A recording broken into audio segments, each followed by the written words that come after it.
Hello, in this week's vlog I'm going to run a little test to see whether my new mobile phone, the Samsung S9 Plus, and whether all mobile phones in fact now offer a credible choice for serious landscape photography. Now historically I've not been a particular big fan or user of mobile phone cameras, and I think the main reason for that is my first mobile phone camera frankly made everyone look like they were made out of Lego, so it's kind of left a bad taste in the mouth that I've struggled to get over. Sure, I use the actual mobile phone cameras for informal, casual snapshots because they're fantastic for that, but for anything serious, I've tended to give them a wide berth. Perhaps this attitude is a little bit dated now, and technology has progressed to such a point that the gap between mobile phone cameras and actually dedicated professional cameras has narrowed. Now, what spurred me on to create this video is my mobile phone actually recently died, so I had to get a replacement. And I went for the Samsung S9 Plus because it was getting phenomenal reviews. It's meant to have one of the best mobile phone cameras on the entire market, so I think it's the perfect mobile phone in which to conduct this test. Looking at the specs of this mobile phone actually makes for quite impressive reading. Now, I'm going to ignore the front-facing camera because it's inferior to the rear-facing camera, but the thing with this mobile phone is it actually has two rear-facing cameras. So the primary lens is a 26mm and actually has a variable aperture on, which is quite unique and rare in mobile phones. So you can shoot at f1.5 or f2.4, which is really good. It's a 12 megapixel sensor on that as well. And then the other rear-facing camera is a 52mm lens, 12 megapixel again, but the aperture is fixed at f2.4. Now, I'm not going to go easy on the S9 Plus at all. I'm going to give it a really tough challenge in which to make this judgment. Now, I've come to Barglass Glen, which is a beautiful woodland on the Isle of Man. Really serene and peaceful. And this waterfall that just sits behind me, just over there, I am going to try and take a picture of that waterfall with the S9 Plus.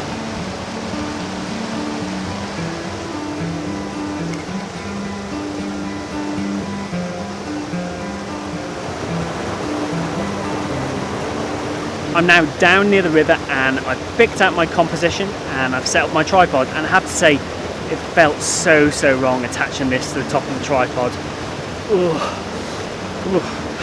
It's going to take some time to get over that, but I'm now here and I'm now ready to shoot. Now, I'm forgetting a lot of the standard photography modes on this camera and I'm going straight to the Pro mode, which gives you full control over all the settings on the camera.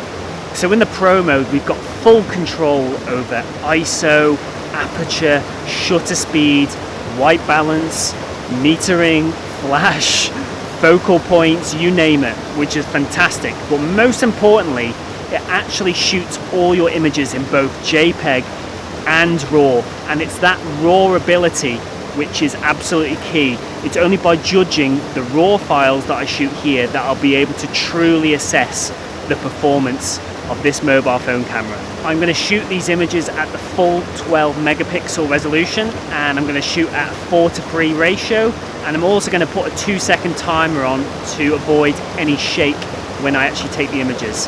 Now, with this waterfall behind me, it's going to be hard to actually get movement in the water because I don't have any ND filters that I can put on this camera, but I'm going to try and get over that by taking numerous different exposures, shorter exposures, and combine them in post-processing to give that beautiful silky effect to the water.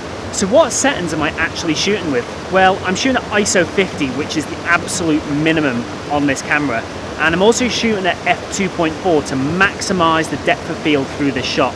And for this exposure, I'm at 1/8 of a second. White balance is just set to auto, and I'm just focusing in for the rocks just behind me there. So I think I'm ready to get shooting.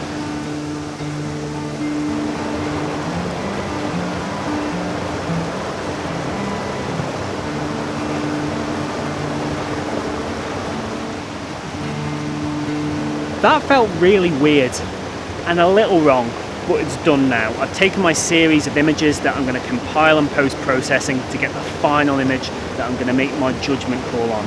I have to say, the camera is quite nice to use. It's got really easy to find settings, the layout is quite good, and there's a lot of settings as well, so it's really quite powerful.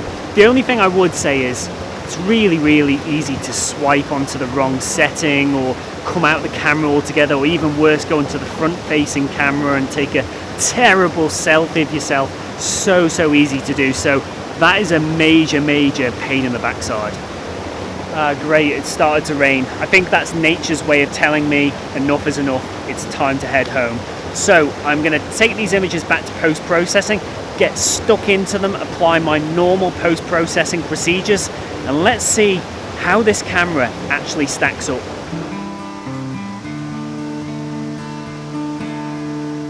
I've now post-processed the images and I've taken a closer look at their quality. So let's jump in now and I'll show you the results. First of all, I have to make clear that I was very skeptical on what this was going to deliver, and it almost pains me to say, but I'm quite impressed with this image. It's a lot better than I was thinking. It's got relatively good sharpness, as you can see, good detail. The colour representation is good, and its dynamic range is quite good as well. You look at the histogram up here and it's captured really nice range right from your deep blacks right through to the highlights. So I think it's actually done a relatively good job. I didn't actually have to do all that much post-processing to these images. If I just show you the original image here on the left and the post-process image on the right, you can see that there really isn't a great deal of difference between them. All I did was I increased the contrast in the image and made it a bit more punchy. I think you can see that when they're side by side. I also brought the highlights down a little bit because I was getting a lot of blowouts in and around this water here. I also increased the clarity and the vibrancy throughout the shot, and I also applied a little bit of sharpening. But other than that, I didn't actually feel it needed all that much, to be honest, and I'm quite surprised by that.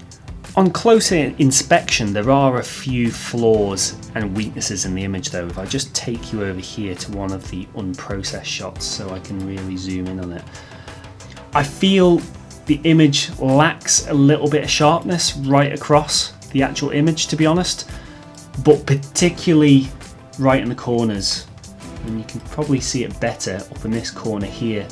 A lot of these trees up here lack a lot of definition, which is less than ideal.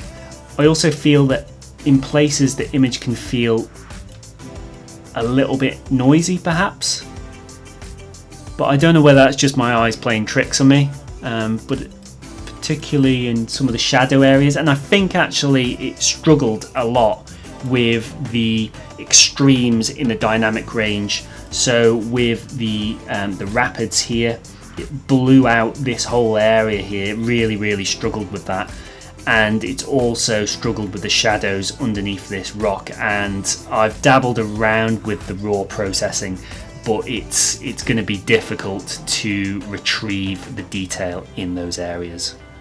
On balance though, the performance is actually a lot better than I thought it would be. Really impressed.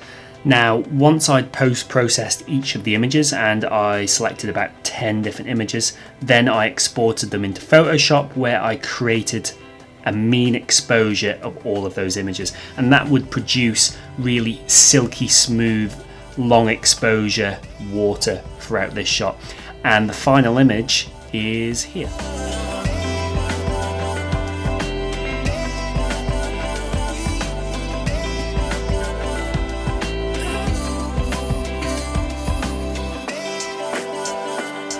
Now that image is certainly not portfolio standard for myself. However, it's quite a nice shot, and it's a lot better than I expected, and it certainly looks nothing like Lego. So this leads me on to 3 conclusions I've made. The first conclusion is the Samsung S9 Plus camera is awesome. It's ridiculously good. It really is. So if you find yourself looking for a new mobile phone and you've got an interest in photography, look no further.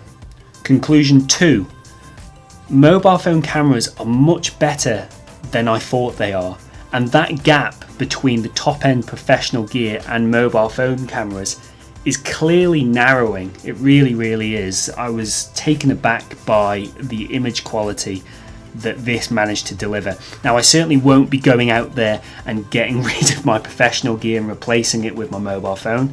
That's not going to happen, and I'm not going to start shooting with my mobile phone on a regular basis. However, I will take it a lot more seriously, and I do honestly believe now that mobile phones, the top end mobile phones certainly, now offer a credible option for some landscape photography scenarios. And my final conclusion is that this proves that you do not need the latest flashy gear in order to get into landscape photography.